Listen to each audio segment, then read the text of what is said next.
বন্ধুরা, আমার চ্যানেলে আপনাদের সবাইকে সুস্বাগত জানাই। চলুন শুরু করা যাক এই পর্বটি। এই পর্বে আলোচনা করা হবে ভীমের বিষপান, কৃপাচার্যের জন্মবিবরণ এবং দ্রোণাচার্যের জন্মবিবরণ। শুরু করা যাক। শুরু হচ্ছে ভীমের বিষপান।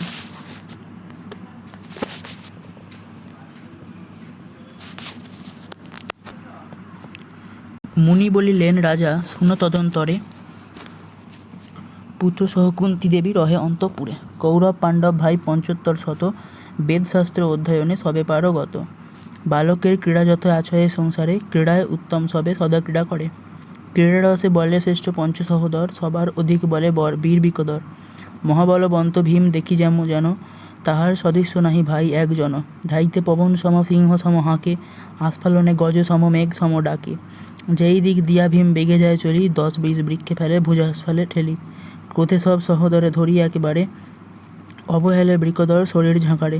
কত দূরে পড়ে সব অচেতন হইয়া, পৃষ্ঠে গায়ে নাসিকায় রক্ত যায় বইয়া। দুই হস্তে ধরে বীর সবাকার কর, চক্রাকার করিয়া ভ্রমায় বিকদর। প্রাণ যায় বলি সবে পরিত্রাহী ডাকে, মৃতকল্প সব দেখি তবে ভীম রাখে। জলের মধ্যে ক্রীড়া যবে করে ভাতৃগণ, একেবারে ধরে ভীম 10 জন। ডুবায় জলের নিচে চাপি দুই কাঁধে, মৃতকল্প করি ছাড়ে প্রাণমাত্র রাখে। ভয়েতে না যায় কেহ ভীমের নিকটে, জলে দেখিলে ভীম সবে থাকে তটে। ফলহেতু উঠে সবে বৃক্ষের উপরে, তলে থাকি বৃক্ষে ভীম চরণ প্রহারে। চরণের ধায় বৃক্ষ করে থরথর, ফল সহ পড়ে তাহা ভূতল উপর। বালককালেতে ভীম মহাপরাক্রম, ভীমেরে বালকগণ দেখে যেন জম। দুর্যোধন দেখি হইল পরম চিন্তিত, বালককালেতে বল ধরে অপ্রমিত। বয়োধিক হইলে হইবে মহাবল, ইহার জিয়ন্তে নাই আমার কুশল। হৃদয় চিন্তি দুর্যোধন করিল বিচার, ভীমেরে মারিব যেন যুক্তি করে সার। ভীমে মারি চারি ভাইয়ে রাখিব বাঁধিয়া, তবে তো ভুঞ্জিব রাজ্য নিষ্কণ্টক হইয়া। বালক কালেতে করে এমত বিচার, যে কালে না জানে কেহ লোক হিংসা অহংকার। তবে অনুচরে ডাকি বলে দুর্যোধন, গঙ্গা তীরে আছে যথা গহন কানন। তাহাতে বিচিত্র স্থল করহ নির্মাণ, উত্তম বরণ ঘর কর স্থানে স্থান। চবরচস্য লেজ্জ পেয় সকটে পুড়িয়া, সকল গৃহের মধ্যে পূর্ণ কর গিয়া। আজ্ঞামাত্র করে সব অনুচরগণ, সব ভাতৃগণের ডাকিল দুর্যোধন। আজি চলো ভাই সব গাই গঙ্গা জলে, জলক্রীড়া করিব পরম কুতূহলে। উত্তম বিহার স্থান আহার সহিতে, ভক্ষভোজ্য আছে সব প্রমাণ কুটিতে। শুনিয়া সম্মত হইলেন যুধিষ্ঠির, করিব সলিল ক্রীড়া চলো গঙ্গা তীর। পঞ্চোত্তর শত ভাই একত্র ধরিয়া, রথগজ অশ্ব জানে আরোহণ করিয়া। প্রমাণ কুটিতে যে যাইল দুর্যোধন, অতি মনোহর স্থল বিচিত্র কানন। অনুচরগণ সব থুইয়া বাহিরে, সব ভাতৃজ্ঞান গেল প্রমাণ কুটিরে।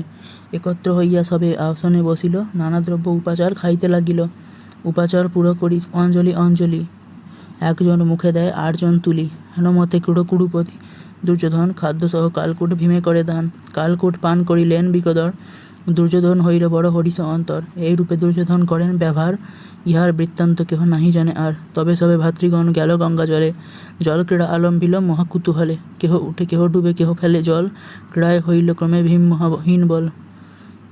জলক্রীড়া হইল ক্রমে ভীমহীন বল, জলক্রীড়া করি শান্ত হইল সর্বজন। প্রমাণ কুটিতে পূর্ণ করিল গমন, দিব্য বস্ত্র পরি বিভূষিল অলঙ্কার। উপচার দ্রব্য যত করিল আহার, রত্নময় পালঙ্কেতে করিল শয়ন। ক্রীড়াশ্রমে নিদ্রাগত ভাই সর্বজন, বিষেতে জারিত ভীম হইল অচেতন। স্বরে নিদ্রা গেল মাত্র জাগে দুর্যোধন। অচেতন ভীমেরে দেখিয়া কুরুপতি, হস্তপদ বন্ধন করিল শীঘ্রগতি। ধরিয়া ফেলিল গঙ্গার সলিলে, নাহিক শরীরে কেন করিল জারিল গরলে। ভাসিয়া ভাসিয়া ক্রমে নাগের ভবনে, উপনীত হইল ভীম ঘোর অচেতনে। বিপুল শরীর দেখি বেড়ে নাগগণ, ক্রোধে চতুর্দিকে সবে করিল দংশন। নাসিল স্থাবর বিষ জঙ্গম বিষেতে, চেতন পাইয়া ভীম চাহে চতুর্ভিতে। মনে মনে ভাবে ভীম বিস্ময় হইয়া, কোথায় এলাম একা ভাতৃ ছাড়িয়া। বন্ধন দেখিয়া তবে হইল বিস্ময়, কে মোরে বাঁধিল তবে না জানি নিশ্চয়। অবহেলে ছিন্ন করে পর্দের বন্ধন, মুষ্টাঘাতে প্রহারে যতেক নাগগণ। ভীমের মুষ্টির ঘাত বজ্রের সমান, পলায় সকল নাগ লইয়া পড়ান। 2-4 নাগ তবে একত্রে হইয়া, ভাবিতে লাগিল সবে একত্রে বসিয়া। কেহ বলে শোনো ভাই আমার বচন, আমার দংশনে বাঁচে নাহি কোনো জন। আর নাগ বলে ভাই যায় বুঝি প্রাণ, শীঘ্র করি এর যা হয় বিধান। একত্র হইয়া চলো জানাবো রাজায়, অবশ্য করিবে রাজা ইহার উপায়। বাসুকীর আগে গিয়া করে নিবেদন, নাগকুল নাসিল মনুষ্য একজন। মনুষ্যের আচরণ না দেখি তাহার, অনুমানে বুঝি ইন্দ্র নর অবতার। বন্ধনেতে ছিল যেথা আইল ভাসিয়া, ক্রোধে সব নাগগণে ফেলিল মারিয়া। অচেতন ছিল পূর্বে পাইল চেতন, সবে পলাইল শুনি তাহার গর্জন। এইসব বীরবন খবর না জানি ইহার তত্ত্ব করহ বিচার। শুনিয়া বাসুকী নাগ চলিল তরিত, পাছে পাছে যত নাগ চলিল সহিত। মহাপরাক্রম ভীম আছে সেইখানে, দিব্যচক্ষু বাসুকী জানিল ততক্ষণে। পবন ঔরসে জন্ম কুন্তীর নন্দন, মধুর বচনে ভীমে করে সম্ভাষণ। আমার নাতির নাতি হও বৃকদর, কি করিব তব প্রিয় করহ উত্তর। ধনরত্ন লহ তুমি যে ইচ্ছা মনে, এত শুনি বলিল যতেক নাগগণে। তোমার পরম বন্ধু যদি এ কুমার, ভক্ষভোজ্য দিয়া তুষ্টি জন্ম ইহার। ধনরত্নে ইহার নাহিক প্রয়োজন, ইহার পরম প্রীতি পাইলে ভোজন।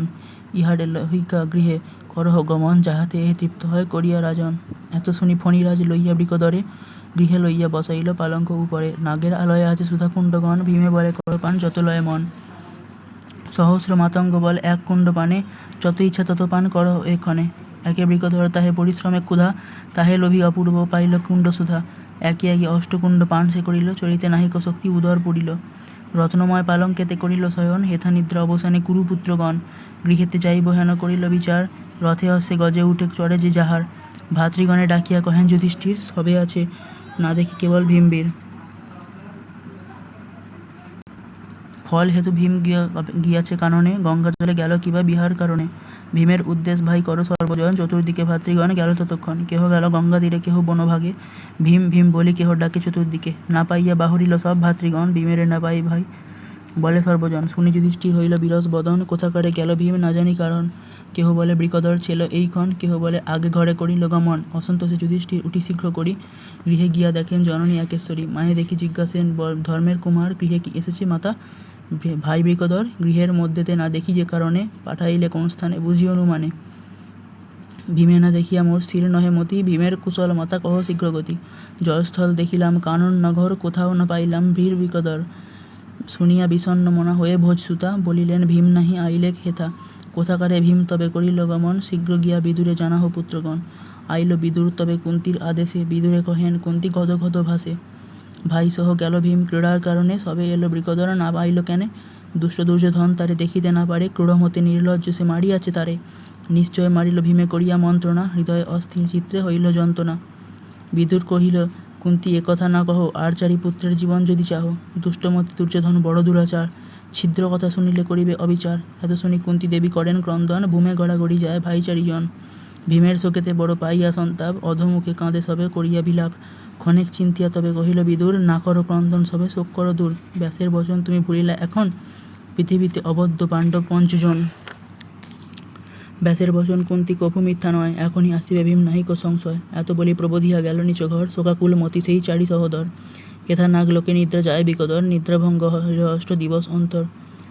ভীমে সচেতন দেখি বলে নাগগণ, আপন আলয়ে তুমি করহ গমন। চারি ভাই শোকাকুল কাঁদয়ে জননী, অষ্টদিন হইল কেহ বার্তা নাহি জানি।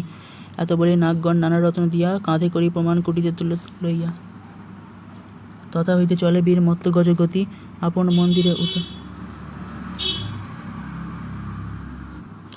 মন্দিরে উত্তরিল শীঘ্রগতি। মাহে প্রণমিয়া প্রণমিল যুধিষ্ঠিরে, তিন ভাই আলিঙ্গিয়া চুম্ব দিল শিরে। আনন্দিত যুধিষ্ঠির দেখি বৃকদর, হরিষে চক্ষের জল বহে দর দর। জিজ্ঞাসেন কোথা ভাই এতদিন ছিলা, আমার সভা পরিহরি কেমনে রহিলা। শুনিয়া কহিল ভীম সব বিবরণ, যে প্রকারে দুর্যোধন করিল বন্ধন। সন্দেশ বলিয়া বিষ দিল মম মুখে, গঙ্গাজলে ভাসিয়া গেলাম নাগলোকে। নাগের দংশনে মোর চেতন হইল, কৃপায় বাসুকী নাগ বহু ধন দিল। এত বলি রত্ন সব মিলি দিল মাতৃস্থানে, চমকিত যুধিষ্ঠির সেই বিবরণে। যুধিষ্ঠির বলিলেন ভাই চারিজনে, এই সব কথা যেন কেহ নাহি শুনে।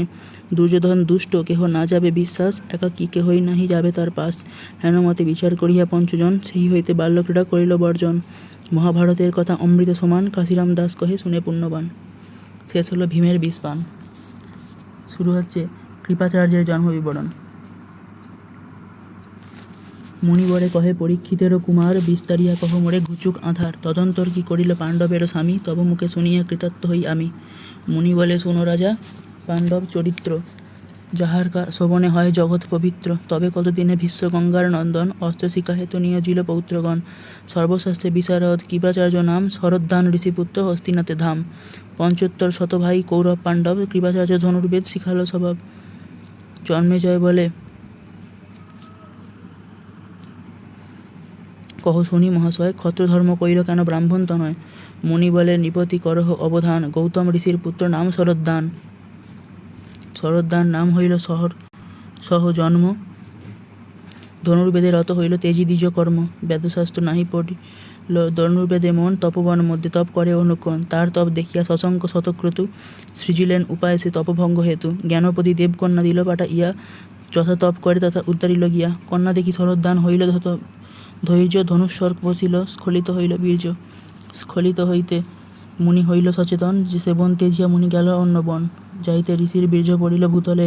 দুই ঠাঁই হইয়া পড়িল যেই স্থলে। তপস্বী ঋষির বীর্য কভু নষ্ট নয়। হইল একটি কন্যা অন্যটি তনয়। শান্তনু নৃপতি গেল মৃগয়া কারণে। ভ্রমিতে ভ্রমিতে গেল সেই তপোধনে। অনাথ যুগল শিশু দেখি অনুচরে। আস্তে ব্যস্তে জানাইল রাজার গোচরে। শুনিয়া গেলেন রাজা ভারী চমৎকার। দেখেন রোদন করে কুমারী কুমার। ধনুস্বর আছে আর আছে কৃষ্ণ চর্ম। অনুমানে জানিলেন ঋষির এ কর্ম। গৃহাহানি দোহারে যে করেন পালন। কতদিনে আসে শরদ্দান তপোধন। শরদ্দান বলে রাজা তুমি ধর্মময়। কৃপায় পালিলে হয় সে কারণে নাম রাখিলাম দোহাকার। কৃপকৃপি বলি হেন ঘোষায় সংসার। তবে শরদ্দান মুনি আপন নন্দনে। নানা অস্ত্রবিদ্যা শিখাইল দিনে দিনে। ধনুর্বেদে কৃপসম নাহিক মানুষে। অল্পকালে আচার্য বলিয়া লোকে ঘষে। কুরুবংশ যদুবংশ অন্ধবৃষ্ণি বংশে। আর যত রাজগণ বইসে নানা দেশে। সবে ধনুর্বাদ বেদ শিক্ষা করে কৃপস্থানে। কৃপগুরু বলি নাম ব্যাপিল ভুবনে। পরে ভীষ্ম মহাবীর চিন্তিলেন মনে। বিশেষ কি মতে শিক্ষা হবে পৌত্রগণে। মহাভারতের কথা অমৃত সমান। কাশীরাম দাস কহে শুনে পুণ্যবান। শেষ হলো কৃপাচার্যের জন্ম বিবরণ। শুরু হচ্ছে দ্রোণাচার্যের জন্ম বিবরণ। রাজা বলিলেন মুনি করো অবধান। কার পুত্র দ্রোণাচার্য কোথা অবস্থান। ধনুর্বেদ শিখাইল তারে কোনজন। কুরুদেশে গুরু হইলেন কি কারণ। ব্যাস শিষ্য মুনিবর সর্বশাস্ত্র জ্ঞানী। কহিতে লাগিল দ্রোণাচার্যের কাহিনী। ভরদ্বাজ মুনি মহামুনি খ্যাত ভূমণ্ডলে। একদিন স্নানার্থ গেলেন গঙ্গা জলে। অন্তরিক্ষে চলি যায় ঘৃতাচি অপ্সরা। পরমা সুন্দরী হয় অপ্সরাতে বরা। দক্ষিণ ভবনে তার উড়িল বসন। মুনি তার অঙ্গ করিলেন দর্শন। দেখিয়া তাহার চিত্তে জন্মিল উদ্বেগ। পঞ্চস্বরের অধিকতর বেগ। নাহি হেন জন যারে নাম হে কাহিনী। স্খলিত হইল রেত চিন্তান্বিত মুনি। সম্মুখে দেখিয়া দ্রোণীর রাখিলেন তাই। দ্রোণী মধ্যে পুত্র জন্ম হইল তরায়। পুত্র দেখি ভরদ্বাজ হরিষ অন্তর। পুত্র লইয়া গেলেন যে আপনার ঘর। দ্রোণীতে জন্মিল পুত্র তেই দ্রোণ আখ্যা। বেদ বিদ্যা সর্বশাস্ত্রে করালেন শিক্ষা। ছিলেন পৃষদ নামে পাঞ্চাল রাজন। দ্রুপদ বলিয়া নাম তাহার নন্দন। ভরদ্বাজ মুনির আশ্রমে সদা যায়। সমান বয়স দ্রোণ সহিত খেলায়। এক ঠাঁই দুইজন করে অধ্যয়ন। ক্রীড়া করে এক ঠাঁই ভোজন শয়ন। তিলেক না রহে দোহে না হইলে দেখা। পরস্পর হইল দোহার দোহে সখা। তবে কতদিনে রাজা পৃষদ মরিল। পাঞ্চাল দেশেতে রাজা দ্রুপদ হইল। স্বর্গেতে গেলেন ভরদ্বাজ তপোধন। তপস্যা করিতে দ্রোণ যান তপবন। কতদিনে দ্রোণাচার্য পিতৃ আজ্ঞা মানি। বিবাহ করেন কৃপাচার্যের ভগিনী। পরমা সুন্দরী কন্যা ব্রতা অনুরতা। যজ্ঞ হোম তপে নিষ্ঠা সতী প্রতিব্রতা। যোগ্যতপ ফলে তার হইল নন্দন। জন্মমাত্র করিলেন অশ্বের গর্জন। হেনকালে আচম্বিতে হইল শূন্যবাণী। জন্মমাত্র পুত্র করিলেন অশ্বধ্বনি। অশ্বত্থামা নাম তার হবে সে কারণে। দীর্ঘজীবী হবে আর পূর্ণ সর্বগুণে। পুত্রে দেখি দ্রোণাচার্য আনন্দিত মন। নানা বিদ্যা তারে করালেন অধ্যয়ন। তবে কতদিনে দ্রোণ করেন শ্রবণ। জন্মদগ্নিসুতের দানের বিবরণ। নানা রত্ন ধন বিপ্রে দিতেছেন দান। পৃথিবীতে শব্দ হইল দানের বাখান। মহেন্দ্র পর্বতে মধ্যে রামের নিলয়। তথায় গেলেন ভরদ্বাজের তনয়। দ্রোণে জিজ্ঞাসেন যমদগ্নির নন্দন। কোথা হইতে আইলেন কোন প্রয়োজন। দ্রোণ বলিলেন মোর দ্রোণাচার্য নাম। জনক আমার ভরদ্বাজ গুণধাম। বহুধান করো তুমি শুনি লোক মুখে। বার্তা পেয়ে আইলাম তোমার সম্মুখে। পূর্ণ করি ধন দিবা আমারে হে রাম। সকুটুম্ব মোরে যেন পুরে মনস্কাম। শুনিয়া বলেন যমদগ্নির নন্দন। সব ধন দিয়া আমি এই যাইবন। হেনকালে এলে তুমি ব্রাহ্মণ কুমার। কোন দ্রব্য দিয়া তুষ্ট করিব তোমার। পৃথিবীর মধ্যে মম নাহিক অধিকার। কশ্যপে দিলাম আমি সকল সংসার। আছে মাত্র প্রাণ আর ধনুস্বর তুন। যাহা ইচ্ছে মম স্থানে লাগিল দন। দ্রোণাচার্য মাগিলেন তবে ধনুর্বাণ। মন্ত্রসহ অস্ত্রদান ভৃগুর সন্তান। ধনুর্বেদে নিপুণ হইয়া দ্রোণাচার্য। পরে চাহিলেন তিনি দ্রুপদেরও রাজ্য। অত্যন্ত দরিদ্র দ্রোণ না মাগেন কারে। পুত্রেরে দেখিয়া কষ্ট ভাবেন অন্তরে। বালককালের সখা দ্রুপদ রাজন। তার স্থানে গেলে হবে দরিদ্র ভঞ্জন। এত ভাবি গেল দ্রোণ পাঞ্চাল নগর। উত্তরেন যথায় দ্রুপদ নরবর। পিন্ধন মলিন জীর্ণ কোটিমাত্র ঢাকে। সকল শরীর শীর্ণ কৃষ্ণবর্ণ দুঃখে। রাজারে বলেন দ্রোণ শুন মহারাজ। আমি তব সখা হেতা আসিয়াছি আজ। এত শুনি নরপতি কটাক খেতে চায়। নয়নে লোহিত বর্ণ কাহে কম্প পায়। কোথাকায় দ্বিজ তুমি দরিদ্র ভিক্ষুক। অজ্ঞান বাতুল কিবা ধৈবা দুর্মুখ। আমি মহারাজ হই পাঁচালীশ্বর কোণ্টলা যে সখা বলো সভার ভিতর, ধনীর নির্ধন সখা কবু না জুইয়ায়, সুর নর লোকে কবু সখ্য নাহি হয়। কোথা সখ্য হইয়াছে নৃপতি ভিক্ষুকে, সমানে সমানে সখ্য হয় অতি সুখে। উত্তমে অধমে সখ্যে নাহি হয় সুখ, অধমে উত্তমে দ্বন্দ্ব সেই রূপ দুঃখ। কোথা হইতে এলে তুমি দরিদ্র এখানে, দেখেছি না দেখেছি কি নাহি পড়ে মনে। এতেক শুনিয়া তোর নিষ্ঠুর উত্তর, অভিমানে দ্রোণের কম্পিত কলেবর। মুহূর্তে স্তব্ধ হইয়া রহিলেন দ্রোণ, ক্রোধে নেত্র দয়া করে অগ্নি বরিশন। পুনশ্চ না দেখিলেন রাজার বদন, না বলিয়া করে কিছু করিলা গমন। শ্যালক আলয়ে যান হস্তিনানগর, দ্রোণে দেখি কৃপাচার্য হরিশ অন্তর। দ্বারাপুত্র সহ দ্রোণ থাকেন তথায়, হেনমতে গুপ্তবেশে কতদিন যায়। মহাভারতের কথা অমৃত সিঞ্চিত, পাঁচালী প্রবন্ধে কাশিরাম বিরচিত। শেষ হলো দ্রোণাচার্যের জন্মবিবরণ। এই পর্ব এই পর্যন্তই। ধন্যবাদ।